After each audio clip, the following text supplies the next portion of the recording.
പ്രത്യക്ഷീകരണത്തിൻ്റെ അമ്മയുടെ പ്രത്യക്ഷീകരണത്തിൻ്റെ സാക്ഷിയാക്കി എന്നെയും എൻ്റെ കുടുംബത്തെയും ഇവിടെ എത്തിച്ചതിന് അമ്മയ്ക്കും ഈശോയ്ക്കും 1000 നന്ദി അർപ്പിക്കുന്നു. എൻ്റെ പേര് ജെസി. ഇതെൻ്റെ മക്കൾ രേഷ്മ, ഇവാനിയ, എമിലിയ, ബേസിൽ. ഇന്ന് ഞാൻ വരുന്നത് തലക്കോട് നേര്യമംഗലത്തു നിന്നാണ് വരുന്നത്. ഞാനൊരു യാക്കോബായ വിശ്വാസിയാണ്. ഇവിടെ ആദ്യമായി ഞാൻ ഇവിടെ എത്തിയത് എൻ്റെ ഒരു കൂട്ടുകാരി വഴിയാണ്. ഇവിടെ ആദ്യമായി അമ്മയുടെ അടുത്ത് വന്ന് ഉടമ്പടി എന്താണെന്നുള്ളത് എനിക്കൊന്നും അറിയില്ലായിരുന്നു. എൻ്റെ കൂട്ടുകാരി പറഞ്ഞ് അങ്ങനെ ഞാനിവിടെ വന്ന് ആദ്യമായി ഉടമ്പടി എടുത്തു. അതുപോലെ ഉടമ്പടി എടുത്തോടുകൂടി ഞാൻ നല്ലൊരു വിശ്വാസത്തിലേക്ക് വരുവാനും പരിശുദ്ധ അമ്മ ഈശോയും ഒരുപാട് അനുഗ്രഹങ്ങൾ തന്ന് എല്ലാ ദിവസവും അച്ഛൻ്റെ ഡെയിലി ബ്രെഡ് കൂടുകയും അതുപോലെ ആരാധനയെ പങ്കുചേരുകയും ചെയ്യും. എനിക്ക് തന്നിരിക്കുന്ന രോഗസൗഖ്യം, എനിക്ക് 4 വർഷമായി ഉണ്ടായിരുന്ന വെയിൽകോസ് വെയിൻ, അത് ഞരമ്പുകൾ തടിച്ച് വളരെ വേദനയായി. ഞാൻ അംഗൻവാടിയിൽ ജോലി ചെയ്യുന്നതാണ്. എനിക്ക് നിന്ന് ജോലി ചെയ്യുമ്പോഴൊക്കെ വൈകുന്നേരം ആകുമ്പോഴേക്കും വളരെ ബുദ്ധിമുട്ടും വേദനയായിരുന്നു. ഞാൻ ആയുർവേദത്തിലെല്ലാം പോയി, എന്നിട്ടൊന്നും മാറിയില്ലായിരുന്നു. അത് കഴിഞ്ഞ് ഉടമ്പടി ഞാൻ നിയോഗത്തിൽ വെച്ച് പ്രാർത്ഥിച്ചു. എല്ലാ ആഴ്ചയിലും അച്ഛൻ്റെ ധ്യാനം കേൾക്കും. അതിൽ അച്ഛൻ നമ്മൾക്ക് രോഗമുള്ളിടത്ത് കൈകൾ വെച്ച് പ്രാർത്ഥിക്കാൻ അച്ഛൻ പറഞ്ഞ് അങ്ങനെ ഞാനൊരു ദിവസം ധ്യാനം കേട്ടുകൊണ്ടിരുന്ന എൻ്റെ കൈകൾ ഞാൻ എൻ്റെ കാലിൽ വെച്ച് പ്രാർത്ഥിച്ച് വിശുദ്ധ തൈലവും ഉപ്പും തേനും ഉപയോഗിച്ചതിൻ്റെ ഫലമായി ഈശോയും അമ്മയും എനിക്ക് രോഗസൗഖ്യം തന്ന് ഇന്ന് എനിക്ക് ഒരു കുഴപ്പവുമില്ല. എൻ്റെ കാലിൻ്റെ വെയിൽകോസ് വെയിൻ പൂർണ്ണമായും സൗഖ്യപ്പെട്ടു. അതുപോലെ രണ്ടാമത്തെ എൻ്റെ സാക്ഷ്യം, ഞങ്ങൾക്ക് കുറച്ച് സ്ഥലമുണ്ടായിരുന്നു. അത് വിൽക്കുവാൻ 1 വർഷമായി ഞങ്ങൾ ആഗ്രഹിക്കുകയായിരുന്നു. പരിശുദ്ധ അമ്മയും ഈശോയും അതേപോലെ ഞാനിവിടെ വന്ന ആദ്യമായി അച്ഛനെ കണ്ട് അച്ഛൻ തലയിൽ കൈവച്ച് പ്രാർത്ഥിച്ച് അച്ഛൻ എനിക്കൊരു കാശ് രൂപ എൻ്റെ കയ്യിൽ തന്നു. നമ്മുടെ ഭൂമിയിൽ കൊണ്ടുപോയി അത് വെച്ച് ഉപ്പും കാശ് രൂപവും വെച്ച് വിശ്വാസപ്രമാണം ചൊല്ലി അതവിടെ സ്ഥാപിച്ചതിൻ്റെ ഫലമായി ഞങ്ങൾക്ക് 28-ാം ദിവസം ഞങ്ങൾക്ക് ആ സ്ഥലത്തിൻ്റെ വിൽപ്പന ടോക്കൺ തരുകയും അതിൻ്റെ വിൽപ്പന നടക്കുകയും ചെയ്തു. അമ്മയ്ക്കും ഈശോയ്ക്കും കോടാനുകോടി നന്ദി അർപ്പിക്കുന്നു. അതേപോലെ ഞങ്ങൾക്കൊരു ഭവനം 31 വർഷമായി ഞങ്ങളുടെ ഒരു ചെറിയ ഭവനമായിരുന്നു. ആ ഭവനം പണിയണമെന്ന് എല്ലാ വർഷവും ആഗ്രഹിക്കും, പക്ഷേ സാധിക്കാറില്ല. ഞങ്ങൾ ആ സ്ഥലം വിറ്റു. പിന്നെ എൻ്റെ മകന് ഈശോയും അമ്മയും സൗദിയിലൊരു ജോലി നൽകി. ഇന്ന് അവൻ വന്നിട്ടില്ല. ഭവനം ഇപ്പോൾ ഞങ്ങൾ പണിതു. ഭവനത്തിൻ്റെ പണി ഞങ്ങൾ ആരംഭിച്ചത് ഒക്ടോബറിൽ, നമ്മുടെ 2025 ഒക്ടോബറിൽ അഖണ്ഡ ജപമാല റാലിക്ക് മുന്നായി ഞങ്ങൾ അതിൽ കല്ലിടണമെന്ന് ഞാൻ അമ്മയോട് മുട്ടിപ്പായി പ്രാർത്ഥിച്ചതിൻ്റെ ഫലമായി 2025 25-ാം തീയതി അഖണ്ഡ ജപമാല റാലി നടക്കുന്നു. 22-ാം തീയതി ഞങ്ങൾ ഇടവേല അച്ഛനെ കൊണ്ടുവന്ന് കല്ലിടിയിച്ച് ഈശോയും അമ്മയും ഞങ്ങൾക്ക് അനുഗ്രഹിച്ചു തന്നു. ഇപ്പോൾ 7 മാസം ആയി ഞങ്ങളുടെ ഭവനത്തിൻ്റെ പണി പൂർത്തീകരിച്ചു. 24-ാം തീയതി ഞങ്ങൾ ആ ഭവനത്തിൽ കയറി കൂടുകയാണ്. അത് ഇവിടെ മെയ് 20 ഈ അമ്മയുടെ വണക്കമാസം തന്നെ കയറി കൂടാൻ കഴിയണമേ എന്ന് ഞാൻ എല്ലാ ദിവസവും പ്രാർത്ഥിച്ച് ജപമാല ചെല്ലും. ഞാൻ യാക്കോബായ സഭയാണ്, ഞങ്ങൾക്ക് ജപമാലയില്ല. പക്ഷേ ഇവിടെ വന്നതിൻ്റെ ഫലമായി ഞാൻ ഇവിടെ നിന്ന് ജപമാലയുടെ പുസ്തകം വാങ്ങി എല്ലാ ദിവസവും ഞാൻ ജപമാല ചൊല്ലി പ്രാർത്ഥിക്കും. മുട്ടയിൽ നിന്ന് എനിക്ക് ഒരു 5 മിനിറ്റ് പോലും മുട്ടയിൽ നിൽക്കാൻ കഴിയില്ലായിരുന്നു. പക്ഷേ ഈ ഉടമ്പടിയിലേക്ക് വന്നതോടുകൂടി ഞാൻ മുട്ടയിൽ നിന്ന് ജപമാല ചൊല്ലി പ്രാർത്ഥിച്ച് വെളുപ്പിന് 5:30 അച്ഛൻ്റെ ഡെയിലി ബ്രെഡും കേൾക്കും.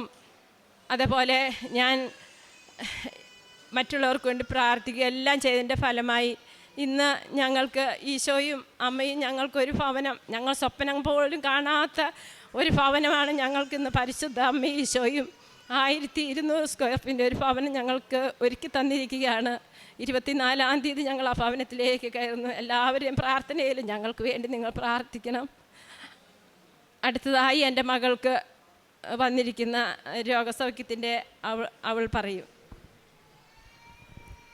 എൻ്റെ പേര് രേഷ്മ. ഞാൻ ഉടമ്പടി എടുത്തത് 15 നവംബർ 2022 എനിക്ക് യൂറിനറി ഇൻഫെക്ഷൻ ഉണ്ടായിരുന്നു 4 വർഷമായിട്ട്. അപ്പോൾ എല്ലാ മാസവും എനിക്ക് ഈ മരുന്ന് കഴിച്ചുകൊണ്ടിരിക്കണം, ആൻറ്റിബയോട്ടിക് എടുത്തുകൊണ്ടിരിക്കണം. അപ്പോൾ എനിക്ക് ഇങ്ങനെ എല്ലാ മാസവും എടുക്കുമ്പോൾ ഭയങ്കര ബുദ്ധിമുട്ടാണ്. ഈ അതിശക്തമായ വയറുവേദന ഒക്കെ വരുമ്പോൾ ഞാൻ ഈശോയോട് പറഞ്ഞു, ഞാൻ ഈ മരുന്നുകളെല്ലാം ഉപേക്ഷിക്കുകയാണ്, ഇനി ഈശോ വേണം അത് മാറ്റിത്തരാൻ എന്ന് പറഞ്ഞ് ഞാൻ ഈ വിശുദ്ധ ഉപ്പ് വെള്ളത്തിലിട്ട് പലതവണ കഴിച്ചതിൻ്റെ ഫലമായിട്ട് ആ അസുഖം എനിക്ക് പൂർണ്ണമായിട്ട് മാറി. പിന്നെ എനിക്ക് അരിമ്പാറയുണ്ടായിരുന്നു കയ്യിൽ. അത് പലതവണ പല സ്ഥലങ്ങളിലായിട്ടുണ്ടാവുമായിരുന്നു അരിമ്പാറ. അത് എനിക്ക് 4 വർഷമായിട്ടും ഉണ്ടായിരുന്നു. ആ അരിമ്പാറ ഞാൻ വിശുദ്ധ തൈലം തേച്ച് എന്നും പ്രാർത്ഥിക്കുമായിരുന്നു. ഡെയിലി ബ്രെഡ് കൂടി അച്ഛൻ്റെ ധ്യാനം കൂടി പ്രാർത്ഥിക്കുമായിരുന്നു. ഒരു ദിവസം ഇവിടെ നേരിട്ട് വന്ന് ഉടമ്പടി ധ്യാനം കൂടുകയും അച്ഛൻ രോഗസൗഖ്യമുള്ളവർക്ക് പ്രാർത്ഥിക്കാൻ പറഞ്ഞു. അവിടെ പ്രാർത്ഥിക്കുകയും വീട്ടിൽ ചെന്നപ്പോഴേക്കും അതിൻ്റെ ഓരോ മാറ്റങ്ങൾ സംഭവിക്കുകയും അത് പൂർണ്ണമായിട്ട് മാറുകയും ചെയ്തു. പരിശുദ്ധ അമ്മയ്ക്കും ഈശോയ്ക്കും ഒരു കോടാനുകോടി നന്ദി അർപ്പിക്കുന്നു. അതുപോലെ തന്നെ എൻ്റെ ഇളയ മോൾക്ക് എന്നും അസുഖവും കാര്യങ്ങളുമായിരുന്നു. അവൾക്ക് മിക്കപ്പോഴും ന്യൂമോണിയ ആയിട്ട് പനി വന്നു കഴിഞ്ഞാൽ പെട്ടെന്ന് ന്യൂമോണിയ ആയിട്ട് മാറുമായിരുന്നു. പരിശുദ്ധ അമ്മ അവൾക്ക് ഞാൻ വിശുദ്ധ തൈലവും ഉപ്പും തേനും ഒക്കെ കൊടുക്കുമായിരുന്നു. പരിശുദ്ധ അമ്മ അവൾക്ക് ആ അസുഖം പിന്നെ ഒരിക്കലും വന്നിട്ടില്ല. പിന്നെ എൻ്റെ മൂത്ത മോൾക്ക് ഒരു സംരക്ഷണം ലഭിച്ചു. അവൾ സ്കൂളിൽ പോയപ്പോൾ അവളുടെ ബാഗ് തുറന്ന് ഒരു ബുക്ക് എടുത്തു. അടുത്ത ബുക്ക് എടുക്കാൻ വേണ്ടി അവൾ കൈ നീട്ടിയപ്പോഴേക്കും ഒരു പാമ്പിനെ കണ്ടു. പാമ്പ് പക്ഷേ അവൾ ഉപദ്രവിക്കുകയോ ഒന്നും ചെയ്തില്ല. പരിശുദ്ധ അമ്മയുടെ സംരക്ഷണം ഒന്നുകൊണ്ട് മാത്രമാണ് അവളെ ഇന്നത്തെ നിന്ന് സംരക്ഷിച്ചത്. ഈശോയ്ക്കും അമ്മയ്ക്കും കോടാനുകോടി നന്ദി അർപ്പിക്കുന്നു. ഞങ്ങളുടെ പ്രേക്ഷിത പ്രവർത്തനം എന്ന് പറഞ്ഞാൽ ഞങ്ങൾ ബസ് സ്റ്റാൻഡുകളിലും വീടുകളിലും പത്രം പ്രേക്ഷിത പ്രവർത്തനം ചെയ്യാറുണ്ട്. കാരുണ്യപ്രവൃത്തിയായിട്ട് ചെയ്യുന്നത് ഞങ്ങളൊരു അനാഥാലയത്തിൽ പോയി ഫുഡ് കൊടുക്കുകയും അവരെ ശുശ്രൂഷിക്കുകയും പിന്നെ പാവപ്പെട്ടവർക്ക് ഞങ്ങളൊരു ഗ്രൂപ്പായിട്ടുണ്ട്. ഒരു 20 പേരടങ്ങുന്ന ഒരു ഗ്രൂപ്പ്. അതിൽ നിന്ന് ഓരോ മാസം അതിൽ നിന്ന് ഒരു തുച്ഛമായ ഒരു സംഖ്യ പാവപ്പെട്ടവർക്ക് കൊടുക്കാറുണ്ട്.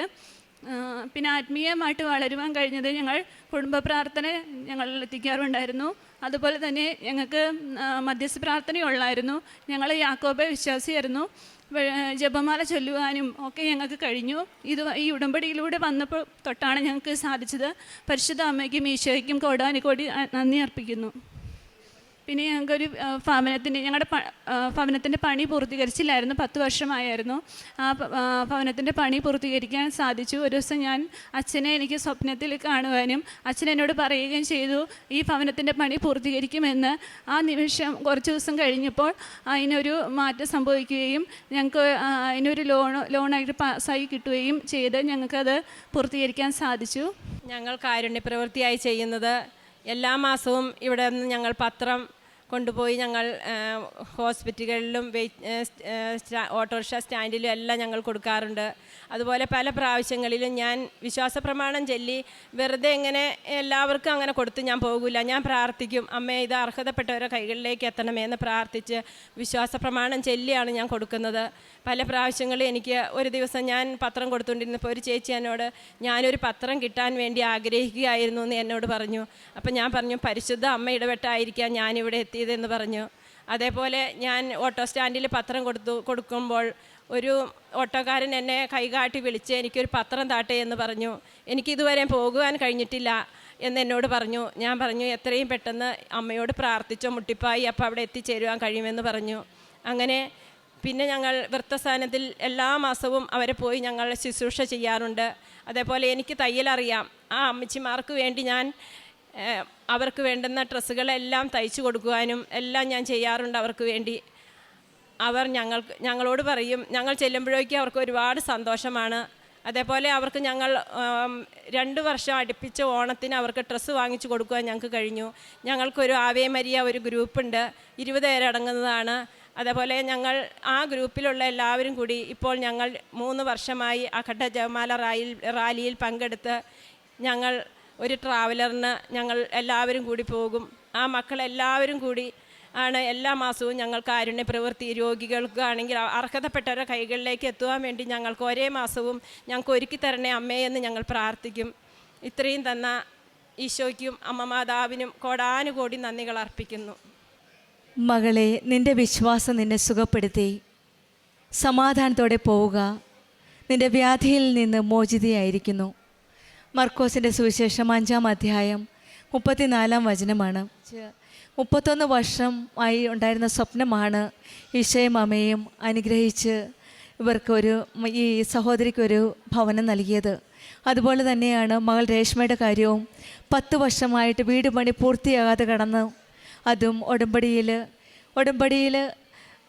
ഉടമ്പടി കുരിശ് വരച്ച്, ഉടമ്പടി തൈലം തേച്ച് കുരിശ് വരച്ച് ആ കട്ടിളപ്പടിയിൽ പ്രാർത്ഥിച്ചതിൻ്റെ ഫലമായിട്ടും ബഹുമാനപ്പെട്ട ജോസഫ് അച്ഛൻ്റെ സ്വപ്നത്തിൽ പറയുകയും ഈ ഭവനത്തിൻ്റെ പണി പൂർത്തിയാകാൻ സാധിക്കുമെന്ന് അച്ഛൻ ഇവരോട് പറയുകയും ആ നിമിഷം മുതൽ പണി തുടങ്ങുകയായിരുന്നു.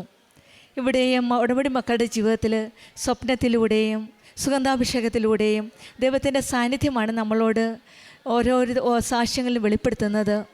നമുക്ക് ദൈവ സാന്നിധ്യം, ദൈവത്തിൻ്റെ അടുപ്പമാണ് ഓരോ കാര്യങ്ങളും ചെയ്യുവാൻ പോകുമ്പോഴും ചെയ്യുന്നതിന് മുൻപും അമ്മ പറഞ്ഞു തരികയാണ്. പല വ്യക്തികളിൽ കൂടെ, പല സാഹചര്യങ്ങളിൽ കൂടെയാണ് അമ്മ പറഞ്ഞു കൊടുക്കുന്നത്, അത് ചെയ്യുക, ഇത് ചെയ്യുക എന്ന്. ഇതിവിടെയും ജോസഫ് അച്ഛൻ്റെ സ്വപ്നത്തിലൂടെ ഇവരോട് പറയുകയാണ് ഭവനത്തിൻ്റെ പണി പൂർത്തിയാക്കാൻ സാധിക്കുമെന്ന്. അന്നു മുതൽ പണി പൂർത്തിയാകാനുള്ള എല്ലാ ക്രമീകരണങ്ങളും നടത്തുവാനായിട്ട് സാധിച്ചു. 10 വർഷം കഴിഞ്ഞ് ഈ സഹോദരിയെ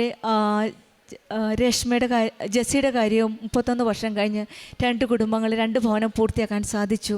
ഇവിടെയും അമ്മയുടെ ഒരു ഇടപെടലാണ്, സമയ ചുരുക്കത്തിൻ്റെ അമ്മയുടെ ഒരു ഇടപെടൽ. അതുതന്നെയല്ല, അഖണ്ഡ ജപമാല റാലിക്കും ഈ മകൾ പ്രാർത്ഥിച്ചിരുന്നു. നമുക്കറിയാം, ഡേറ്റ് ഇട്ട് പ്രാർത്ഥിക്കുമ്പോൾ അമ്മയെ വണക്കമാസത്തിൽ എനിക്ക് കയറി താമസിക്കാനുള്ള സഹായിക്കണേ എന്ന് ഈ മകൾ പ്രാർത്ഥിച്ചു. ഡേറ്റ് ഇട്ട് പ്രാർത്ഥിച്ചു വണക്കമാസത്തിന് തീരുന്നതിന് മുൻപ് വീട്ടിൽ കയറി താമസിക്കണമെന്ന്. അതിന് പ്രകാരം അതിൻ്റെ ഫലമായിട്ട് മെയ് 24-ാം തീയതിയാണ് ഈ സഹോദരി ജെസ്സിയുടെ വീട്ടിലേക്കുള്ള കയറി താമസം നിശ്ചയിച്ചിരിക്കുന്നത്. അതിനു മുൻപ് പരിശുദ്ധ അമ്മയുടെ പ്രത്യക്ഷീകരണത്തിൻ്റെ സാക്ഷിയായിട്ട് അമ്മയുടെ സന്നിധിയിൽ നന്ദി പറയുവാനായിട്ടാണ് ഇന്ന് ഈ കുടുംബം ഇവിടെ വന്നിരിക്കുന്നത്. ഈശോയുടെ അമ്മയോടും വിശ്വാസം അർപ്പിച്ച് പ്രാർത്ഥിക്കുമ്പോൾ രോഗസൗഖ്യമായാലും നമ്മുടെ ഓരോ ആഗ്രഹങ്ങളായാലും ഈശോയും അമ്മയും നിറവേറ്റി തരുന്ന ഓരോ സാക്ഷ്യങ്ങളാണ് നാം കേൾക്കുന്നത്. ഉടമ്പടി വിശ്വാസത്തിൻ്റെ ഒരു പ്രകടനമാണ്. നാം വിശ്വാസത്തോടെ ദൈവത്തോട് ചേർന്ന് നിൽക്കുമ്പോൾ നമ്മുടെ രോഗങ്ങളും വിഷമങ്ങളും ഭയങ്ങളും ആഗ്രഹങ്ങളുമെല്ലാം ദൈവത്തിൻ്റെ കരങ്ങളിലേക്ക് സമർപ്പിക്കുകയാണ് ഉടമ്പടി നിയോഗങ്ങളിലൂടെ. അവിടുത്തെ ദിവ്യസ്പർശനം നമ്മളെ രോഗസൗഖ്യത്തിലൂടെ നമുക്ക് മനസ്സിലാക്കാൻ സാധിക്കും. ദൈവത്തിൻ്റെ സാന്നിധ്യമാണ് നമ്മുടെ ഓരോ അനുഗ്രഹങ്ങളിലൂടെ നമുക്ക് കാണുവാൻ സാധിക്കുന്നത്. ഈശോയുടെ മകനെ മകളെ എന്ന ഒളിവിളി നമ്മൾക്കും ശ്രവിക്കുവാനായിട്ടുള്ള അനുഗ്രഹം ലഭിക്കട്ടെ എന്ന് നമുക്ക് പ്രാർത്ഥിക്കാം. ആ സ്നേഹത്തിൽ ചേർന്ന് നിൽക്കാനും ഉടമ്പടി കൂടുതൽ തീഷ്ണതയോടെ കൂടുതൽ വിശ്വസ്തയോടെ മുന്നോട്ട് നയിക്കാനുമുള്ള കൃപയ്ക്കായി നമുക്ക് പ്രാർത്ഥിക്കാം. മകളെ, നിൻ്റെ വിശ്വാസം നിന്നെ സുഖപ്പെടുത്തിയെന്ന സമാധാനത്തോടെ പോവുകയെന്നാണ്.